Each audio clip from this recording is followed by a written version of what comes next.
hurricanes, typhoons, cyclones. They are creatures of tropical seas, sweeping up heat-laden water,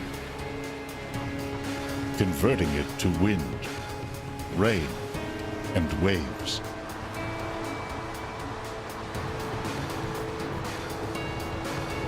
Why do a rare few evolve into colossal monsters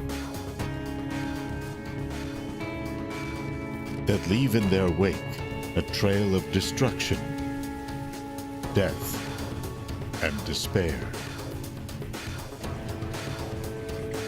Do we now face a rising tide of super hurricanes and typhoons?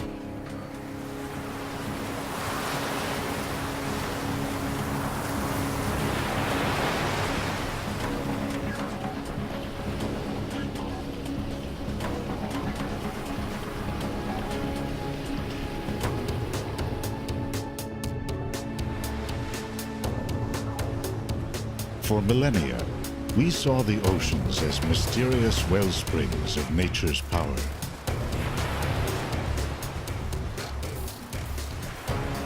Capable of rising up and engulfing us.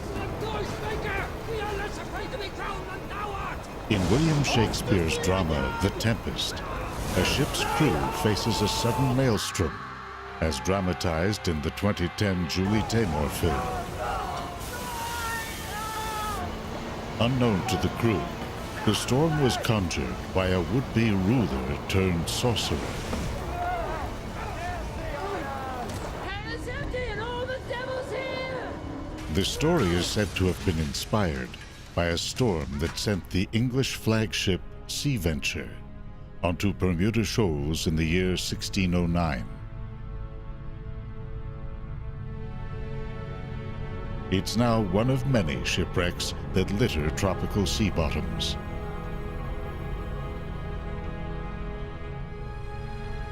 So too, the history books are filled with stories of cities and towns caught off guard by the sudden onrush of a tropical storm. Among the worst, Galveston, Texas, September 1900. With swells beginning to rise on September 7th, officials issued a hurricane warning. A ship at sea estimated the winds in the approaching storm at 100 miles or 160 kilometers per hour. As powerful as the storm was, little was known about it, including where it would hit and how bad it would be. By the time the hurricane came ashore that evening, its winds had risen to 217 kilometers per hour, a Category 4 on today's 5-point Saffir-Simpson scale.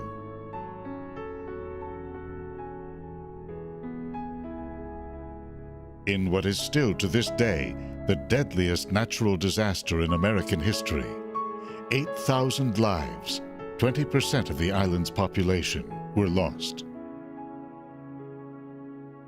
The city of Galveston was reduced to rubble by wind-driven waves and tides called storm surge that rose to over 5 meters.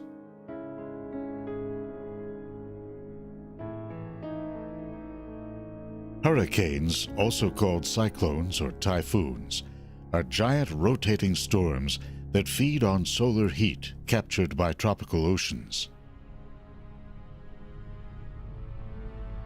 A rare few, like the one that hit Galveston, go beyond the norm to marshal the extreme power of the seas.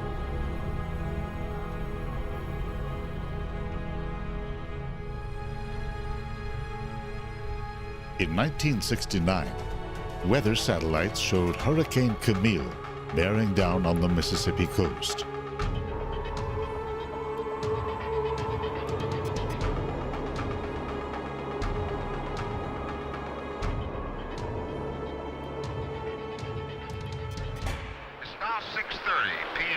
Sunday in Biloxi, Mississippi, and the hurricane is really beginning to be felt here.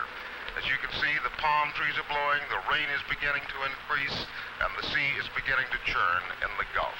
It promises to be a long, long night in Biloxi. The storm intensified suddenly as it hit land, with Category 5 winds of over 300 kilometers per hour, and a storm surge that reached 8 meters high. Camille wrecked the coastline and drowned 143.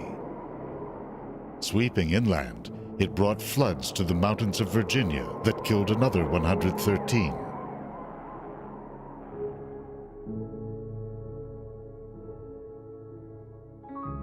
Ironically, just as Camille headed for landfall, scientists flew out to Hurricane Debbie to perform the last in a series of experiments designed to bend back nature's power. The idea of the project, called Storm Fury, was to load up an airplane with silver iodide crystals. Flying around the periphery of a storm, they would spread the crystals around in hopes of stimulating new cloud formation, and in so doing, steal the energy flowing into the eye. The idea was never proven to work.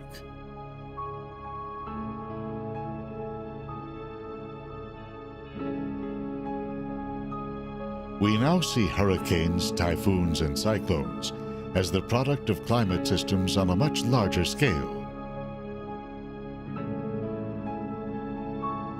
Water and wind, oceans and land.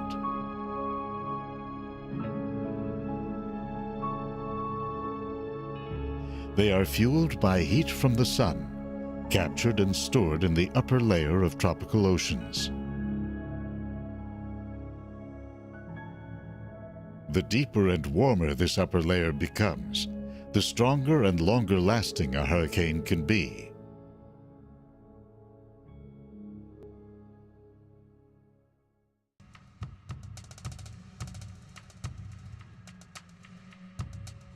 In the Atlantic Ocean, they often begin their lives over mountains in East Africa.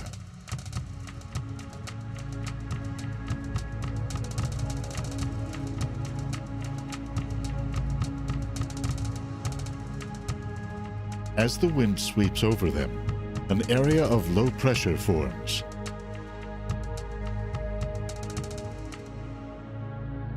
It travels across the Sahara Desert, then moves out over the warm Atlantic. There it can spawn thunderstorms over a broad region. As the low gradually comes under the influence of the Earth's rotation, called the Coriolis force, it begins to spin. As the storm intensifies, the pressure in its center continues to drop, forming what's known as the eye. It acts like a partial vacuum, causing winds at the sea surface to spiral inward toward it. These in-spiraling winds evaporate moisture from the warm ocean surface.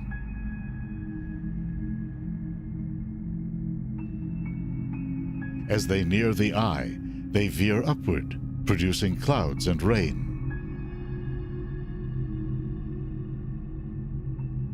Much of this air moves outward at the top of the storm, like a chimney. Some flows back down into the center, causing the eye to dry out and become clear.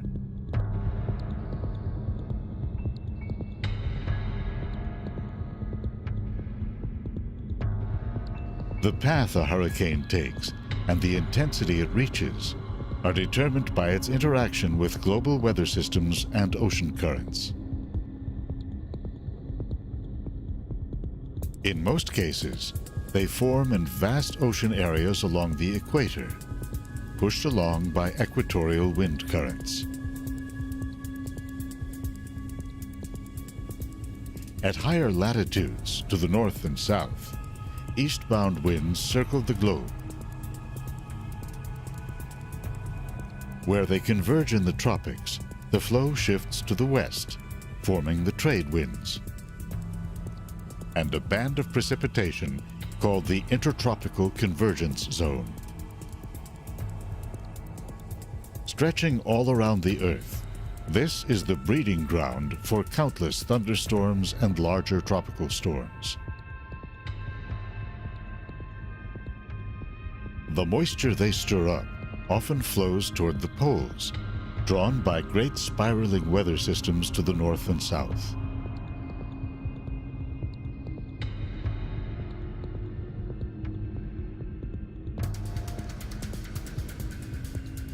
When the tropics flare up, a fleet of satellites monitors the activity and sends down a wealth of data about the state of the oceans and the atmosphere.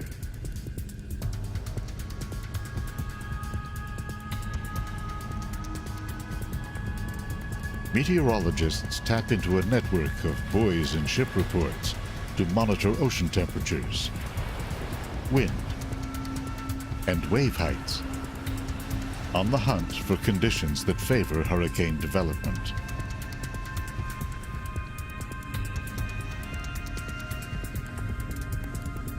From all this data, meteorologists have improved their ability to forecast the twists and turns of a hurricane's path.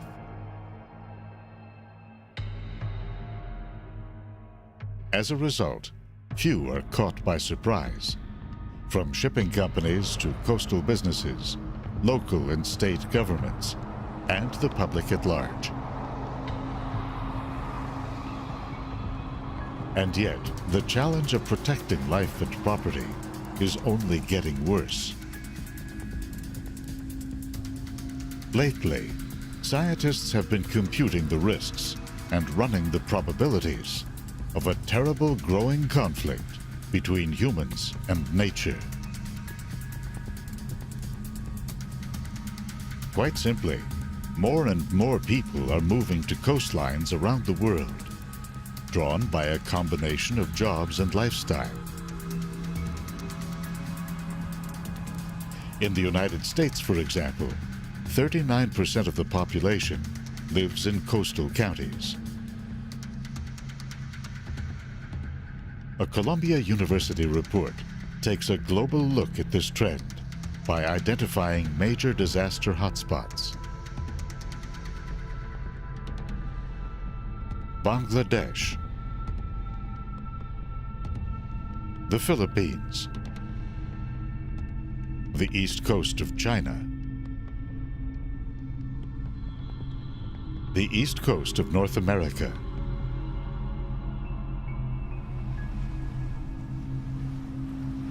to make matters worse, the oceans have gotten steadily warmer over the last few decades, adding potency to the hurricane's fuel.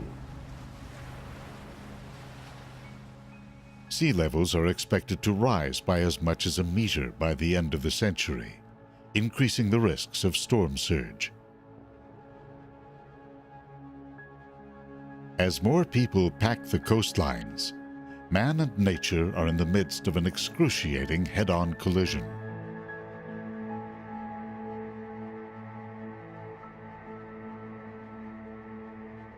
Hurricane Ike slammed into Galveston in 2008. The cost in 2010 dollars, $28 billion. Andrew hit Miami in 1992. $45 billion. Sandy swept into New Jersey in 2012. $60 billion. Katrina in New Orleans, $106 billion. Not to mention the loss of thousands of lives. To help communities prepare, hurricane scientists are working to improve their ability to predict changes in a storm's intensity. To find out whether it will fizzle, bringing only wind and high surf.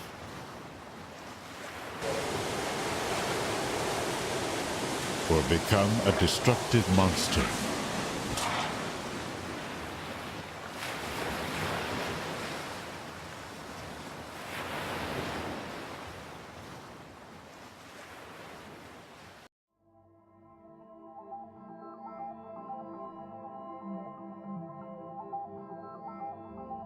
As large as a hurricane is, its behavior is subject to subtle shifts in wind and ocean currents, the presence of land masses, and the interaction of all the clouds and water molecules, and even dust within it.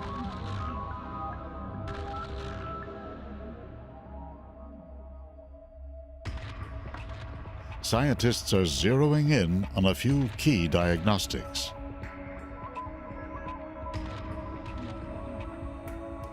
One of these is the warmth of the ocean out ahead of the storm, the fuel that feeds a hurricane.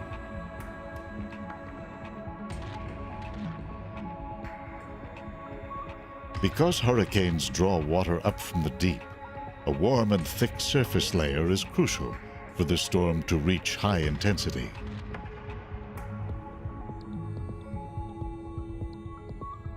When Hurricane Katrina entered the Gulf of Mexico in 2005, it encountered a wide and deep tongue of exceptionally warm water that originates in the Caribbean,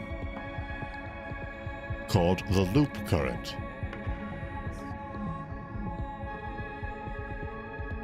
As Katrina moved over this current, its winds picked up speed, reaching 281 kilometers per hour, Category 5 status. A series of individual storms literally exploded close to the eye, visible in this sequence of satellite images. This often happens when the eye of the storm, the central region, contracts, getting smaller. As the storm spins up, the winds moving around the eye accelerate. Eddies or vortices begin to develop. These whirling winds evaporate large volumes of moisture from the ocean surface.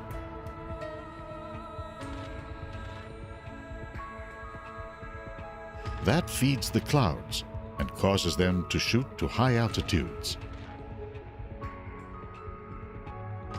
Because these clouds can be spotted from satellites, they are a sign that things are heating up.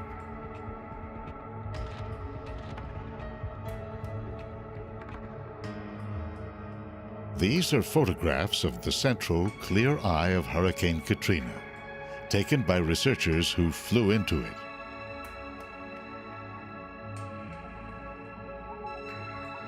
From this vantage point, a hurricane is a beautiful architecture of the skies, built from clouds that have erupted from the sea like bombs.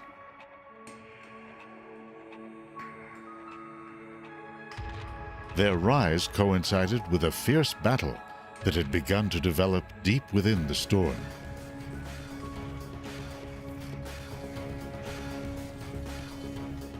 In this satellite image, a microwave beam was used to slice through Katrina at the point of maximum intensity. Storms were rising all around the hurricane. In radar images since the 1980s, scientists have seen that even as a tight, clear eye wall forms, conditions can be so favorable for hurricane development that a second eye wall forms around it. That steals some of the inflowing air and causes the inner eye wall to fade away. The outer eye then contracts, forming a new inner eye. Through this process, strong hurricanes can go through cycles of weakening and intensifying.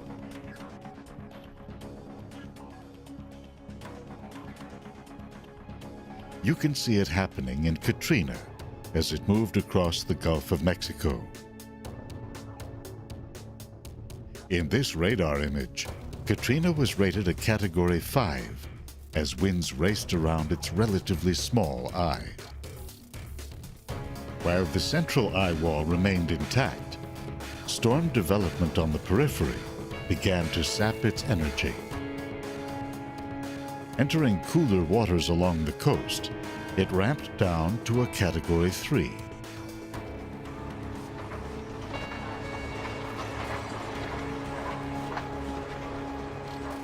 Even then, wind-driven waves breached levees that had been built to protect New Orleans and flooded the city.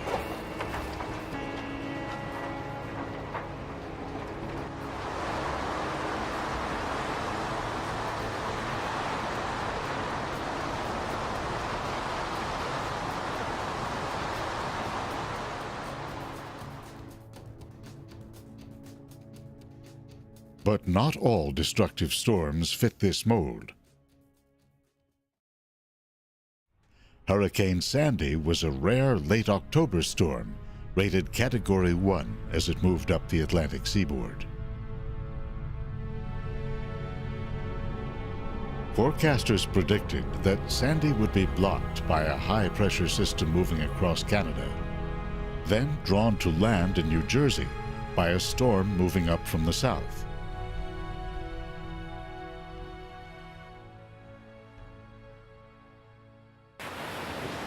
Based on that guidance, the HMS Bounty, a replica of the famous ship built for a Marlon Brando movie in 1960, sailed to the east.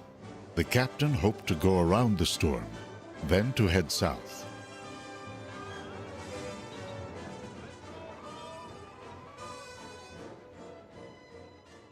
Instead, the ship sailed into the storm. Responding to calls for help, the Coast Guard flew out into the storm to attempt a rescue. Crew members had jumped into the sea to escape the sinking ship. Roger, I'm still getting this up. 2003, 6031. 6031, 2003. This raft lift is low. We've got a 2 PIW. Roger, copy, 2 PIW. Rescue inside cabin. Dan, we may have to pick Dan up again. All but one were found and brought back to shore.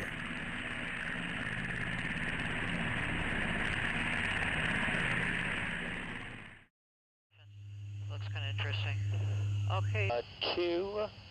As Sandy moved up the coast, it passed over the unusually warm waters of the Gulf Stream. That caused it to intensify to a more dangerous Category 2 storm. What about flying into that New thing? York flying right now. Besides us. Yeah, Yeah, look wow. at some of that stuff just off to the left. Coast Guard will be flying. Coast Guard, yeah. To keep us out of the, A Hurricane Hunter aircraft from Keesler Air Force Base in Mississippi flew in to pinpoint its center to help determine where exactly it would make landfall and when. Look at the way the spray is blowing. Exactly. And then the bandings, and then it looks like they're just cut off right there. And then that could possibly be the center just ahead. Somewhere in that general area. Imagine with the The bandings. crew did this in part by flying down to get a look at the movement of waves and wind at the surface. I mean, I can see what the spray is doing up here too, but at 5 we can go off the aircraft winds.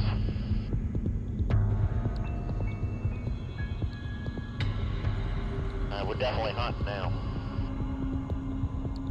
Well, it's nasty down there. Nothing like we saw yesterday though in that other southern part. Turning into colder coastal waters, Sandy lost strength as it came ashore at night in New Jersey.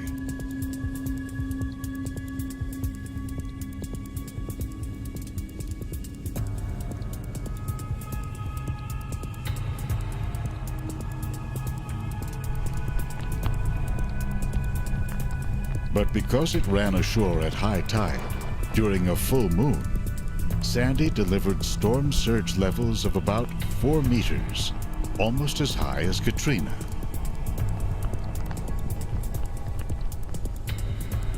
As accurate as the forecasts had been, they could not have prevented the catastrophic damage that the region sustained.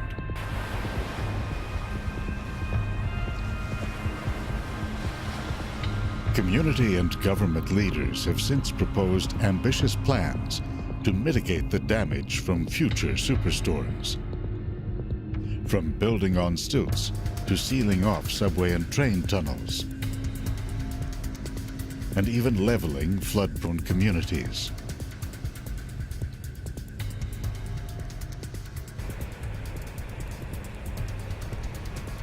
Whether or not future sea levels rise, or storms become stronger, coastal population growth around the world ensures an ongoing stream of mega disasters.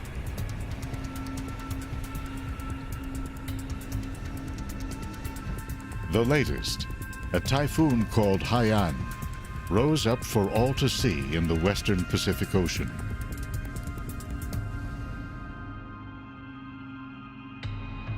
With no land masses to disrupt it, or cool currents to sap its strength, Haiyan reached super typhoon status.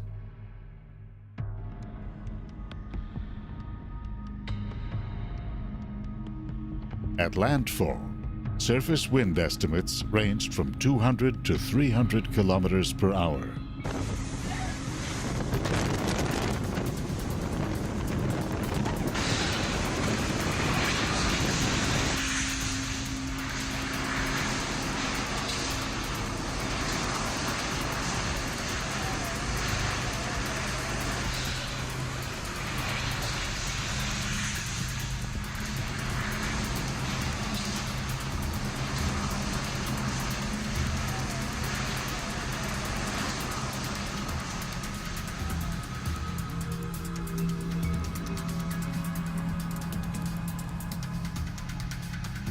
Hitting a densely populated region in the Philippines, the storm displaced some 4.3 million,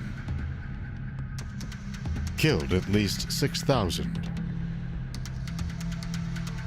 destroyed crops, infrastructure, and 500,000 homes.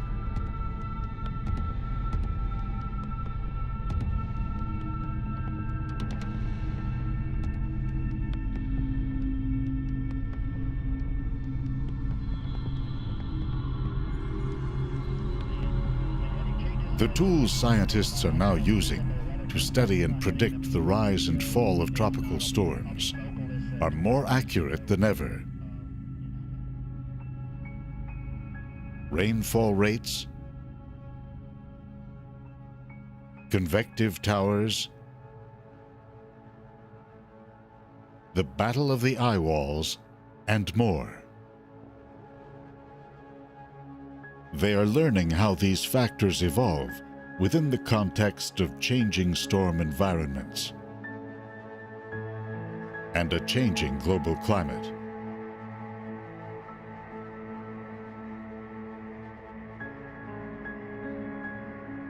Devastating storms no longer seem to come from nowhere.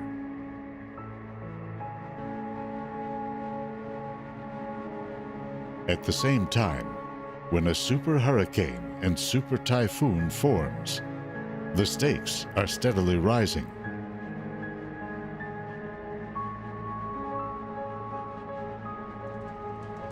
For with each new storm season, we crowd ever closer to the shores.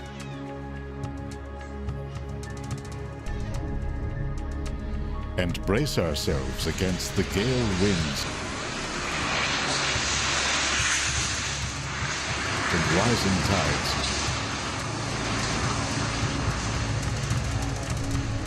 Of a planet in motion.